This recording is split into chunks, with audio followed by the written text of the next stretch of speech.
Olá! Antes da gente começar essa série de 3 teleaulas sobre dureza, eu queria dizer que durante essas teleaulas eu vou apresentar o trabalho de um profissional acostumado a fazer esse tipo de ensaio. E eu estava aqui pesquisando para ver de onde vem essa história de avaliar a dureza dos materiais. Olha só que interessante. Esse livro conta que já no século XVII, o pessoal avaliava a dureza das pedras preciosas esfregando nelas uma lima. Mas nem só de pedra preciosa vive o profissional da indústria. Por isso, no século seguinte, apareceu um jeito de determinar a dureza do aço. Ele era riscado com minerais diferentes, mas isso também não deu resultado. Em 1822, surgiu então o primeiro método padronizado de ensaio de dureza. Ele foi criado por Mohs e acabou dando origem à escala de dureza Mohs. Ela é formada por 10 minérios padrões organizados em uma escala crescente do grau 1 ao 10. Isso é feito de acordo com sua capacidade de riscar e ser riscado. No entanto, ela não é boa para os metais, porque a maioria deles apresenta durezas Mohs entre 4 e 8. E assim, pequenas diferenças de dureza não são apontadas por esse método. Foi por isso que houve a necessidade de se desenvolver outros métodos melhores de controle do aço e de outros metais. Um deles é o ensaio de dureza Brinell.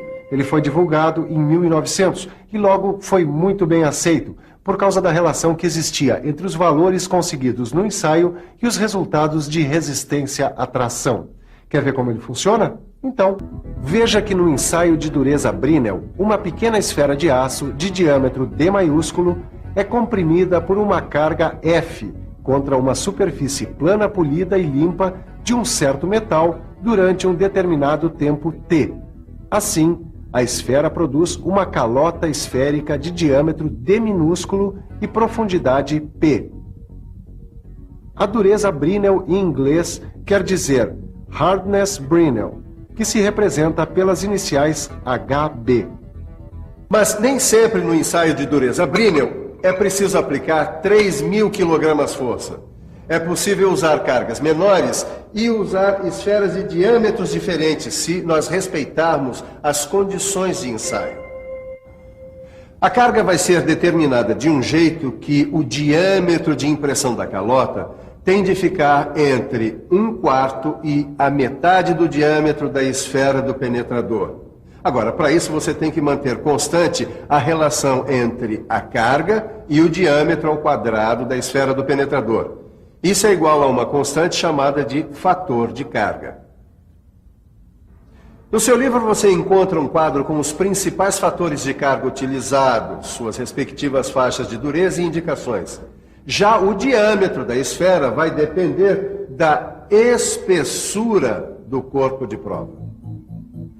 A espessura mínima é indicada em normas técnicas de método de ensaio. No nosso caso, a norma brasileira estabelece que a espessura mínima do material ensaiado deve ser 17 vezes a profundidade da calota. Assim você tem a relação entre o corpo de prova e o diâmetro da esfera. Os diâmetros de esfera mais usados aparecem aqui, nessa tabela. Ela traz os valores de carga mais usados, sempre de acordo com o fator de carga escolhido. Repare como ela facilita a vida de quem trabalha com esse tipo de ensaio. Hoje mesmo eu recebi um lote de chapas de aço carbono como essa aqui. Só que antes de começar a fazer as peças para o meu cliente, eu vou encomendar um ensaio de dureza, para saber se está tudo de acordo com o desenho. A única coisa que eu vou poder dizer para o técnico é que essa chapa tem 4 milímetros de espessura e dureza Brinell de aproximadamente 180 HB. Só que ele precisa saber qual o diâmetro da esfera que vai ser usada para ensaiar essa chapa. Quer saber como ele vai descobrir isso? Preste atenção e fique por dentro.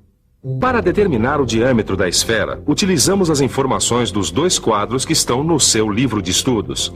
O técnico vai isolar o P da fórmula de dureza Brinell e montar a seguinte equação para a esfera de 10 milímetros.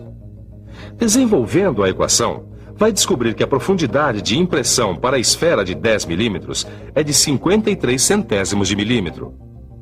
Agora, como a espessura do material ensaiado deve ser pelo menos 17 vezes maior do que a profundidade da calota, o técnico vai descobrir que a chapa tem de ter pelo menos 9 milímetros e 1/100º de milímetro.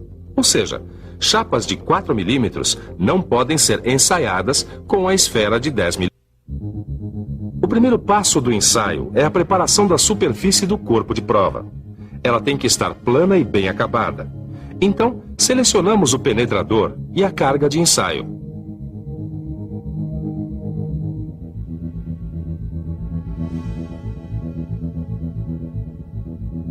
Aproximamos o corpo de prova da esfera e aplicamos a carga.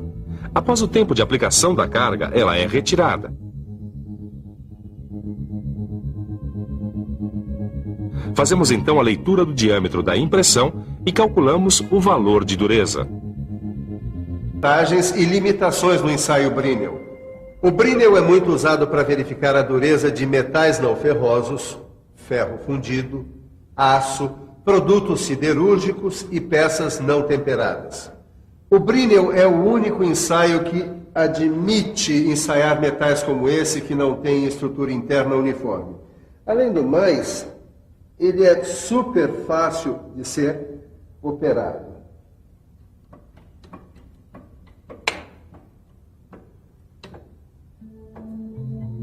Uma das dificuldades é que o seu uso é um pouco limitado por causa desta esfera de aço temperado. Com elas, só dá para medir a dureza até 500 HB, senão estraga a esfera. E não é só isso. A recuperação elástica provoca muitos erros, já que o diâmetro da calota diminui com a retirada da carga. Quanto mais duro for o material ensaiado, maior vai ser esse erro. Isso sem falar que o ensaio não deve ser feito em superfícies cilíndricas com raio de curvatura menor que 5 vezes o diâmetro da esfera usada. Senão, ocorre um escoamento lateral do material e a dureza medida vai ser menor do que a verdadeira.